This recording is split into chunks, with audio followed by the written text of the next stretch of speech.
Hi, welcome to another video. This one is about plot. Now, plot is one of the basic elements of a story, the others being characters and setting. I'm not going to talk too much about those today. This is going to focus on plot. And we're going to do this with a running example. Okay, we're going to start with a forest. Um, this clearly counts as our setting. So, in our story, which is going to be in this yellow box, we can say, there was a forest. The end. Now this by itself is not going to be a good story. We need to add a few things. Well, we have a setting. Let's get a character. And let's bring in our pirate again. He worked really well last time, so I can say there was a forest. There was a pirate. The end. That may not be the best story, but we're getting there. We have a setting, which is a forest, and we have a character who's the pirate. Now we need a plot. Now a plot describes the action of a story, so we need to give the pirate something to do. So let's put some gold in the tree, because pirates like gold. The forest, there was pirate, there was gold. The pirate got the gold. The end. So here's our story. Arr, arr, arr, arr, arr. Gold, arr. Climb, climb, climb, climb, climb, climb, climb, climb, climb. Drop, drop, drop, drop, drop. Arr, arr, arr, arr, arr, arr, arr, arr. Arr. And that's our story, um, with our pirate and our gold. So that has our basic elements, but we need to, at this point, we can visit Plot Mountain. Now, Plot Mountain tells you how a story should progress. And this line indicates level of stress. When a story begins, there's not much stress. There's not much going on. But the stress has to build into a story, resulting in a big moment that we'll talk about. And then the stress comes back down and levels off, but at an elevated level from the beginning of the story. Notice that this over here is higher than this part over here. And I'm not naming the parts specifically. These are them, but I have them mixed up. But I'll give you the first one. We have just given you the exposition. The exposition tells you who, where, what, and sometimes when. Our who, in this case, is the pirate. Our what is he's going for the gold, where he's in a forest, and when, we don't really know. It would help at this point to give us a motivation for the pirate. Why does he want to get this gold? What's he doing? So I'm gonna rewrite this up here real fast. Okay, so I've added a little backstory here.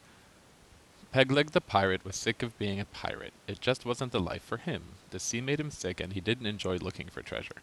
Pegleg had a dream of being an orthopedic surgeon.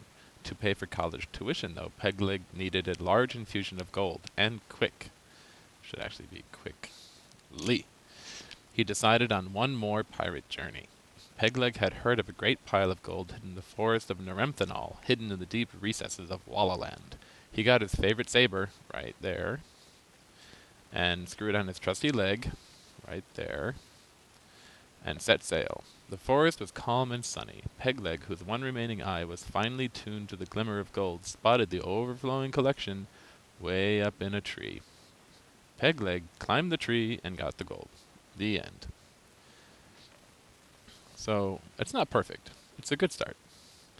And what we have our exposition, and I've given us something called the initial incident. The initial incident, this is not a tested item usually, but it's good to know that something has to happen to start the story going. Like, why did Pegleg come to the forest? Well, there was that initial incident. He decided to look for this gold. And we'll talk about what that kind of represents later. Um, but now we have to move on, and we have to, make it a little difficult for him. And the easiest difficulty, let's start with the tiger. Pegleg was walking towards the gold, and then down the path came a tiger. Arr. That's meow, I guess it's a tiger, not a dog. And there's going to have to be some kind of conflict here. I said the magic word there, conflict. Let's see what that could mean. Pegleg was walking towards the gold, but the tiger stopped him, and the tiger eyed him warily. And then all of a sudden, the tiger attacked. I'm going to pause the video, and I'm going to put that into our... Okay, I've added to the story. As he was walking towards the tree, a Bengal tiger sauntered on the path. Well, let's act it out, and then I'll read it. So he's walking. Arr, here comes the tiger. Arr. Pegleg, because he lost his leg actually to a tiger. He dove for cover where he couldn't be seen, and the tiger went and fell asleep. That's him, his sleeping face, at the base of the tree, so the pirate couldn't go to get the gold because the tiger was there. So the Pegleg hatched a plan. He climbed up the tree, he got a rope, and he tied it to the top, came back down, and he put a birthday cake into the loop there, and he climbed back up, and he got a pebble. I don't have one. He threw it at the tiger, who woke up, was angry, but his anger was diffused by the birthday cake, and he ate the cake. Gabbar! And then the trap was set.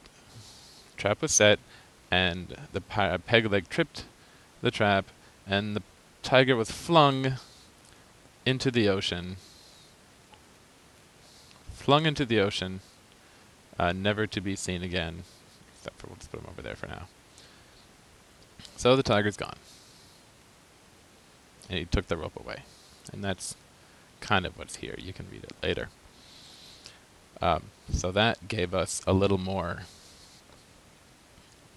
excitement into the story. But then we could just say Pegleg climbed the tree to get the gold. And the story's kind of done. But maybe we need to put in another little problem for him. And let's say this time it's a ninja. And the ninja, we'll say he's actually hiding in the tree as a guardian. So the pirate climbed the tree and encountered the ninja. So let's pause a minute and I will put that into our story. Okay, here's the new part of the story, and if you'd like you can pause the video to read it. But I'm going to move on here. So the ninja was up in the tree. Pegleg came, tried to climb the tree. The ninja kicked Pegleg, and Pegleg fell down to the floor of the forest, and was standing there. And the ninja came down and jumped, and it's going to land on him and do a ninja maneuver that would render him incapacitated. But the pirate, let's say he landed over here, noticed on the ground this small marble. And he used his saber, which is his sword, to flick the marble so it'd be right where the ninja was gonna land. And the ninja landed on the marble. Ow!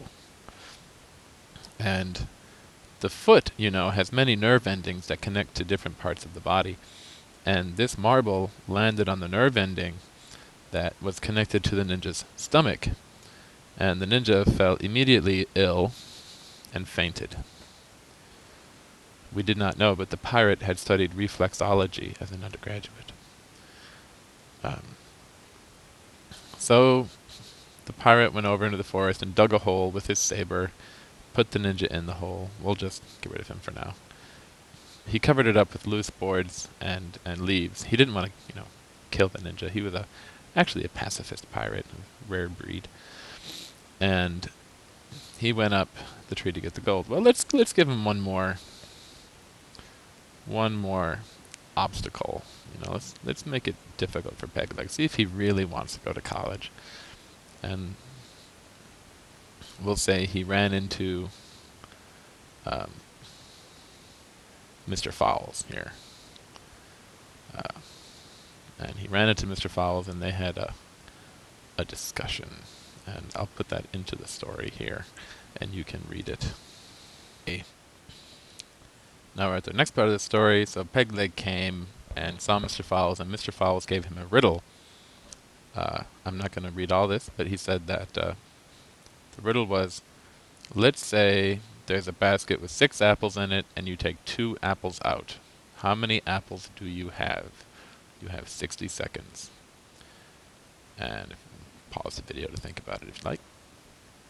And then Pegleg wisely said, well, I have 2 apples. And Mr. Fowles said, no! And poof! Disappeared into a cloud of chalk dust. And then we can say Pegleg finally climbed the tree and got the gold. And dropped the gold down. And I'm going to write that in real